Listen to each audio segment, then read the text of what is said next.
Now, I know universities pretty damn well. Your exam timetable is published a long way in advance.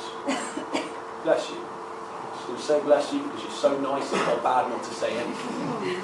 Now, the simple truth is, anyone can do Easter. I did it in my 3rd year. All of the new grads did not, but Exelby did do it in their 3rd year. I got carried away. Ledwood did it in his 3rd year. Ed, you did it in your final year. 3rd and 4th year. 3rd and 4th year. Tway did it. Master's year. Yeah, did it in his master's year. If you plan your time right, you can do the Easter programme no matter what your course commitments are. The bottom line of it is if you commit to doing Easter, you are doing Easter. If you then are like, actually, Woody, do you know what? I just don't fancy it. I haven't done all of my assignments. That's not acceptable. By the way, that also goes for if you commit to turning up to one of these training sessions and then you're like, actually, deadlines, they've just come out of nowhere. Because they publish them at the start of each term. I just didn't know them. It's a rubbish excuse. Skiving champs, because you've got deadlines that you didn't plan for, is your fault. And like I said before, we don't need you all. I don't want to have to be in a position where I'm looking at a cold management team. But if you don't take it seriously, we will cull you. Not kill, cull. Just throwing a little bit of context there, because it's a little bit terrifying. Right. Now I'm glad that's covered. Before the end of the day, I would like you to tell us whether or not you are going to do Easter. For those of you that are not quite sure about your exam timetables, because I can see Bradley already looking worried and wiggling, you can write down Easter pending exam timetable check, but then you need to tell us the date you're going to check that by. So you might want to write that down. That's an action point for today. Not tomorrow, not 2 weeks, today. Just to reinforce, what was that word again? Today. Today. I love that word, it's great. Now, to tell you about one of the topics that has helped top performers plot their success, predict behaviours, and generally know what's going to happen before it even happens. He's probably one of the most analytical members of the full-time team. It is none other than the lovely Ed Jessup, ladies and gentlemen.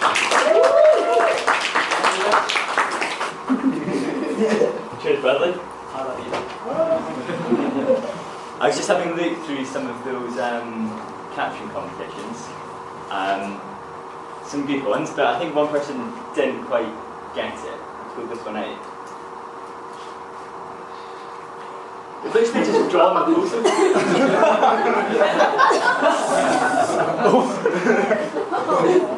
Does that mean that's Claire at school? I think so. That's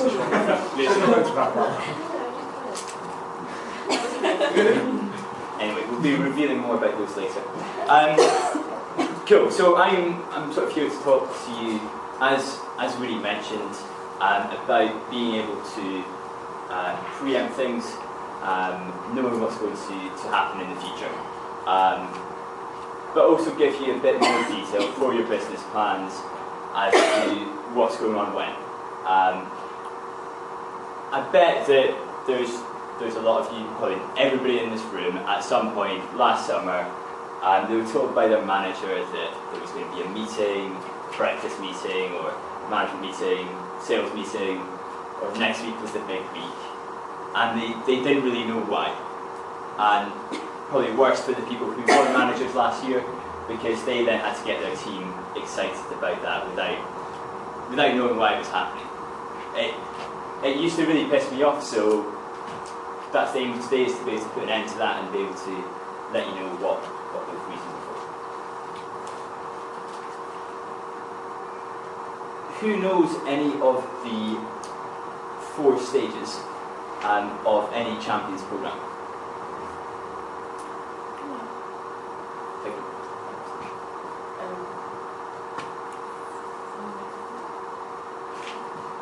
Fundraising. Oh, sorry. I mean, like, are you talking about the management? So in each Champions programme, whether it's Easter or summer, there are 4 stages that every successful person goes through. Jim? see what you mean, but no, not quite. Well, habit forming? Okay. Close. Hang on. Is it like conscious and competence? Ties into that, not quite. I was going to say building on the basics. But Okay. Part of the orientation. Yes. It is, yeah. I didn't expect anybody to get that. Cool, so this ties into the skill versus will. I don't know if you'll remember that graph that your senior manager would have taken through with you in the summer. Very simple. Does that mean anything to anybody? Yeah? Cool. Just to check, that's a drawing. Cool, so there are 4 stages. The first one, this is where you're new to everything, the whole job is new to you. You'll find a lot of people going out there really enthusiastic because they've never experienced something quite like this before. If you think back to your first few donors, you might sort of think, why did they sign up? That's because you were in this stage, and that's orientation. So this red line here represents skill. We're taking this it represents enthusiasm or will, and the black line is skill. So during orientation phase, you will get better and better at the job. But after a few weeks, it starts to become quite similar. You've already knocked thousands of doors. You've already spoken to potentially over 100 families in the houses,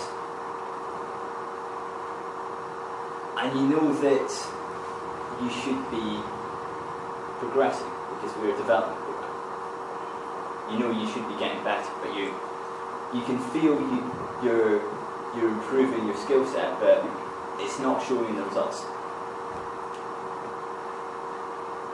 And that's dissatisfaction.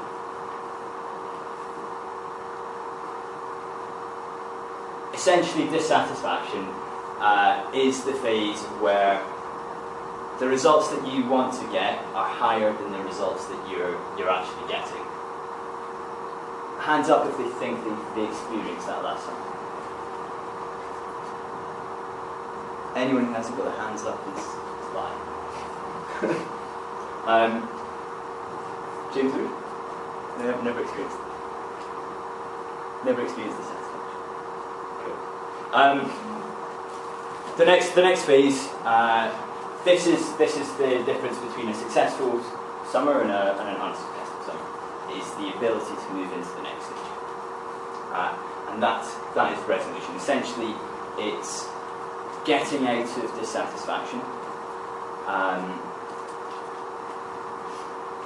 by improving your skill set, which in turn helps to improve your desire or your enthusiasm for the job, which makes you a lot better. There is only one thing that ever gets you out of dissatisfaction. Does anybody know it? Nina? Do the goals? Motivation? That could help. 2 words, first word begins with an H. We see this one. I was going to say change. Changing what you're doing. Almost. Quite helpful in last year. Not quite. If you just work hard, but you don't change anything, you wouldn't get you out. Habit. It's when we have a No.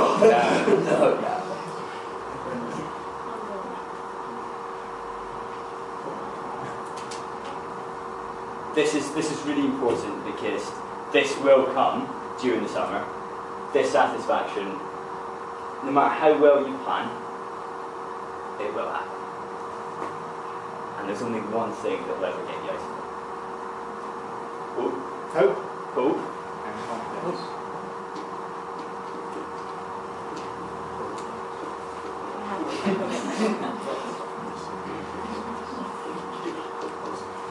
As you can see, the full-time team have excellent handwriting.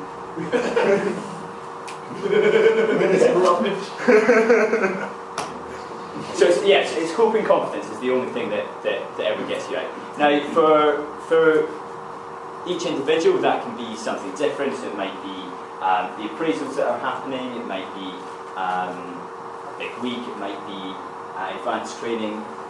It might even be later than that.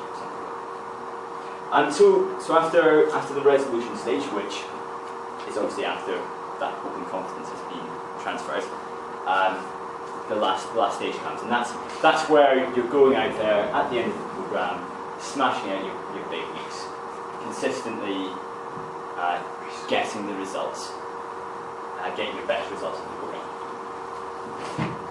and that's the production stage. So if we take this, can anyone tell me what if that was week 1, and that was week 11, and up here we were talking about your ability, your results. Can anyone tell me what the progression curve of a typical champion would be? So let's look at that a little bit more detail. What do you mean of your LTDs. Oh, would it be like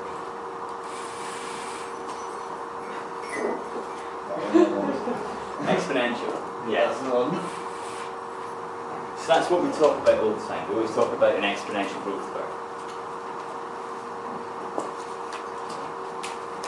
So if you apply that to this, at the start, you're not very skilled, but you're really enthusiastic about it, so it will translate into a few results. And then even though you're getting significantly better, you go through this period of dissatisfaction, and it doesn't quite work for you. But then you start coming out of that, and that's the resolution phases, where you really start to see that start of the upward spiral go. And lastly, what then? Where results are significantly better. So with this in mind, I'm going to hand out an anatomy of the programme. Can I get Jacqueline? I need to hand that. Pepe.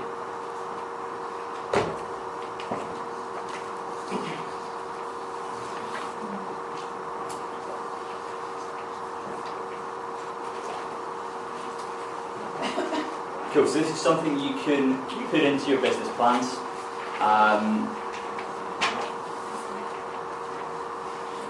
This, just to clarify, this isn't us saying that you have to follow exactly everything that's on this list, but the majority of it, I guess, look at it as a template for now.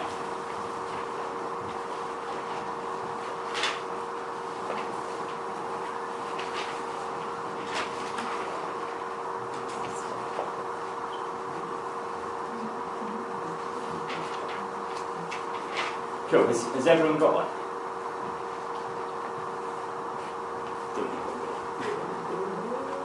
I hope you know this one. Cool. So let's start off with big weeks, and whether you call them power weeks, win weeks, jackpot weeks, or big weeks, same principle.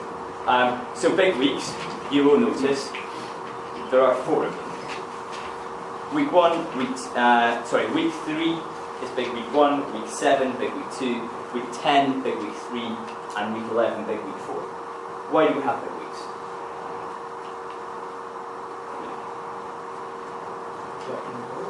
Sorry? Speak up. Oh, right, sorry. To fund for extra motivation, getting that you can have Okay. More out of it. Valid point, yeah. Woody? So to get penny drops. That's part of it. There's more to it than that. Is it to break belief barriers? Yeah. Great answers, theories.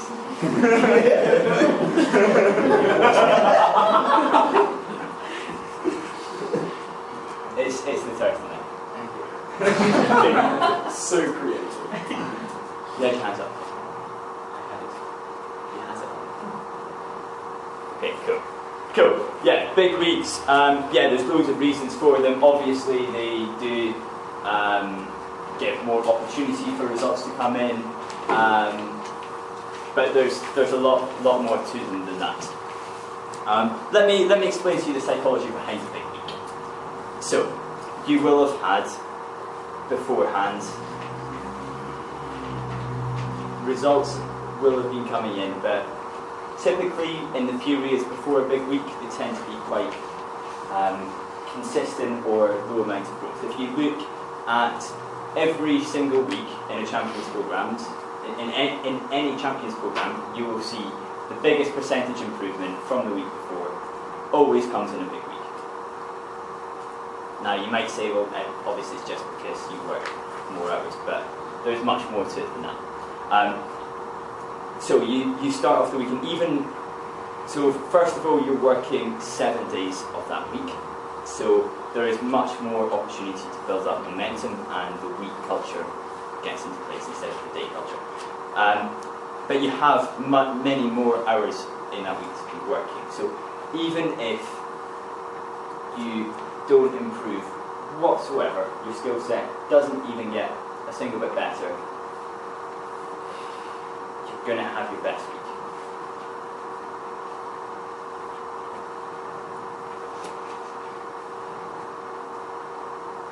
But what's really important about the first 2 big weeks especially is the result of the week after. So I'm going to actually challenge this curve. It's not really true. This is really what happens. You've got week 3, 7. These are the big weeks.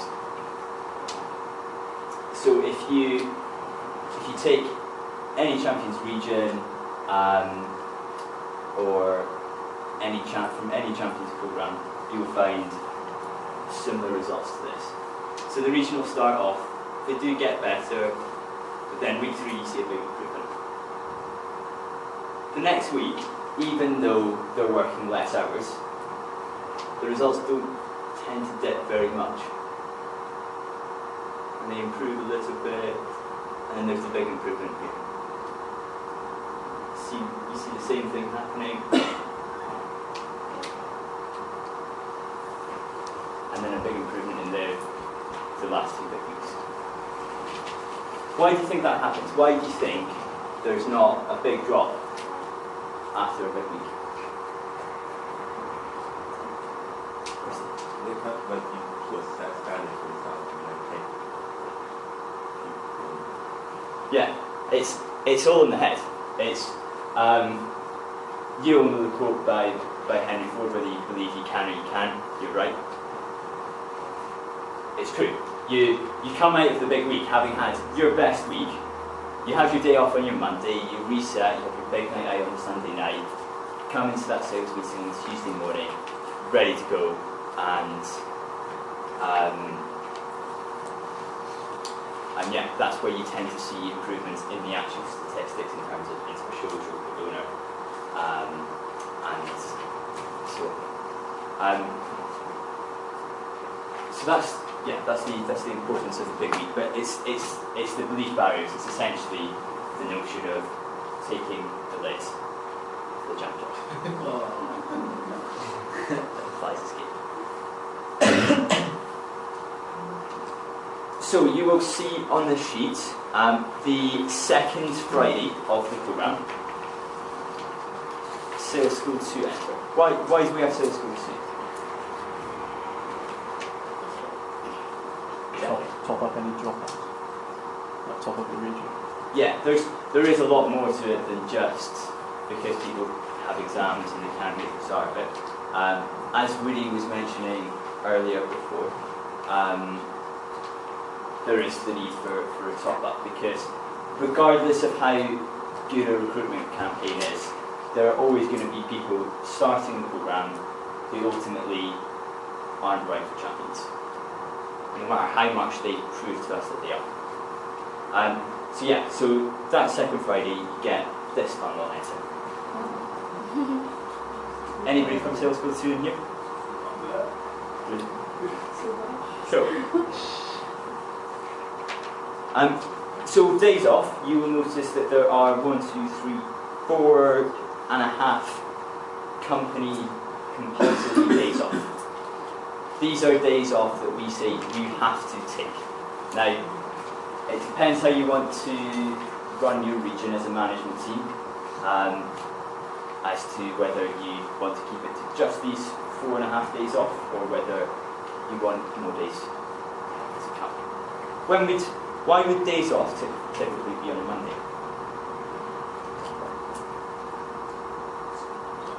Bradley? Because you still get to make the most of like the big sort of weekends, and then you can also again build up momentum after your day off for the big weekend. Good answer, yeah. Strong. It's also a big importance of it is you've got the weekly sales meeting on Tuesday. You come in fresh, ready for that, ready to start fresh, and smash out the next week. So we have in week 5 the company paint bowling day. Now that's very deliberately placed because essentially it's the first time that you'll see 2 regions get together. So it means the fundraisers do realise that they're part of something a lot bigger before they come to the advanced training in week 7. Now, I mentioned about dissatisfaction earlier. We literally will do everything that we can to give that hope and confidence to get people out of dissatisfaction. So you'll notice in week 6 there's an appraisal week. So that's the halfway point of the programme.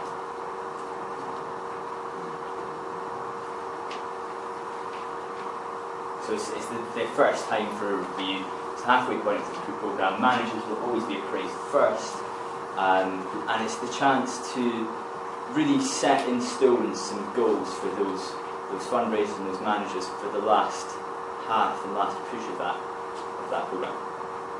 And then we have in week 7, of course, on the Tuesday, the advanced training. So that's where we'll take the whole company into different groups depending on their performance and give them that advanced training that they need to take their summit to the next level. And then you'll notice right at the very end, we have the extra Monday / company night out. So we did that for the first time last year, and it worked a treat. It was, yeah, for those of you who haven't experienced the Champions programme before, it was so much more organised. From a management point of view, it makes your life a lot easier because you sort out your house and then you go off to a central location. You're getting that opportunity to have everyone together, and it's much easier to go away from there.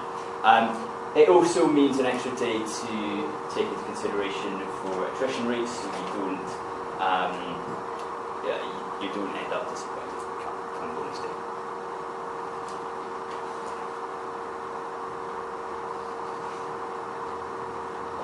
Cool. Just before I go on, I've just got one more handout. If we look at the anatomy of the week, Jackin, can I get you to hand these meeting schedules out to senior managers? Senior managers, put your hands up. Pepe.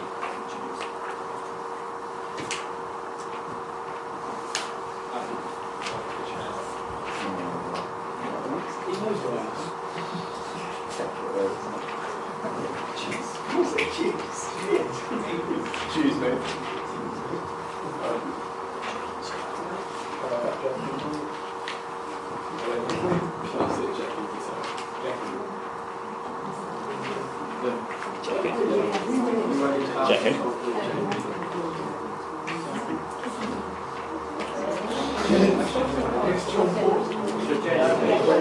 And our two rectors, Alan John,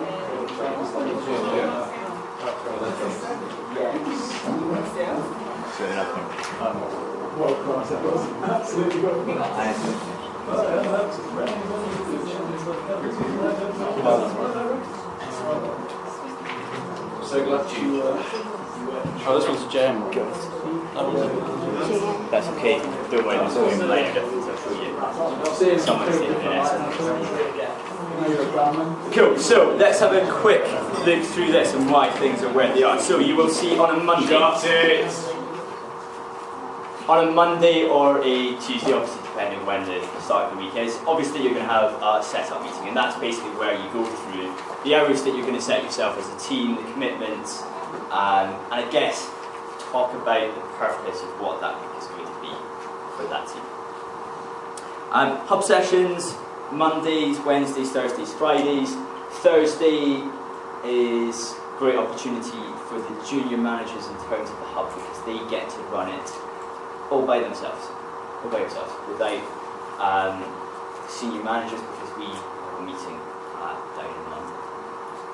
But obviously the purpose of the hub, as you all know, it's about training the whole region and creating the good feelings ready for the day.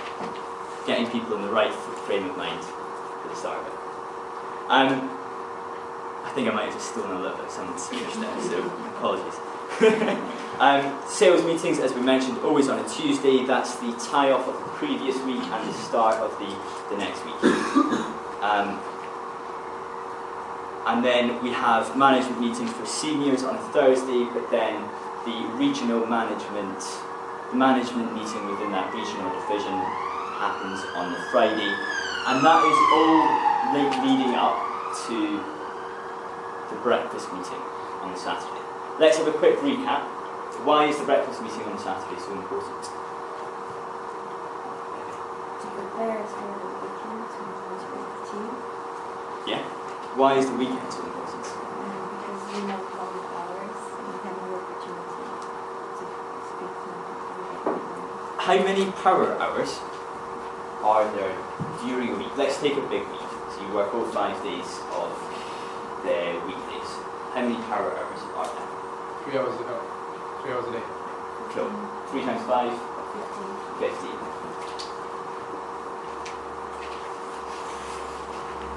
Let's hope it rubs off. How many hours do you work over the weekends? 9? Just 9. 18. 18. And as we know, they are all power hours. That's why you will often see fundraisers, managers, teams, regions whamming the weekend because they have more than half of their power hours come in the weekend compared to the weekday. And then as the last thing I'd like to point out, on the Sunday, the feedback magazine deadline, that's something that I've seen lots of people, lots of managers, I guess not places of priority. They are sent into Sharon, and Sharon will be on anyone's back that doesn't send them in. But essentially the reason for them is your chance to create competition with other teams. So even if there's not a team within your region or division that's not really challenging you, it gives you a chance to create that competition. Competitions, if sold in correctly, can produce a 25% improvement in results.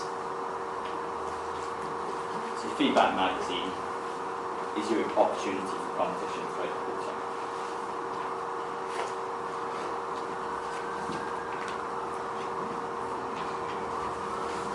That's the anatomy of the programme. If you're ever unsure